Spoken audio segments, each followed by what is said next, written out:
હર હર મહાદેવ મિત્રો, આજે હોલિકા દહન છે.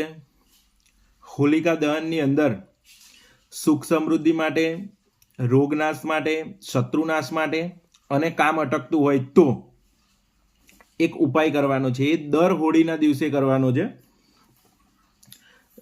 એક છાણ લઈ લેવાનું છે, એક ચમચી તેની અંદર ઘી મૂકવાનું છે, કપૂર મૂકવાનું છે, સરસવના દાણા મૂકવાના છે, મીઠું પાન બનાવી લેવાનું છે, તે મૂકવાનું છે અને સાથે પાણીવાળું શ્રીફળ લેવાનું છે. 7 પ્રદક્ષિણા ફરી અને આ વસ્તુ તમે હોળી દહનમાં મૂકશો તો સારામાં સારું રિઝલ્ટ મળશે તેનાથી.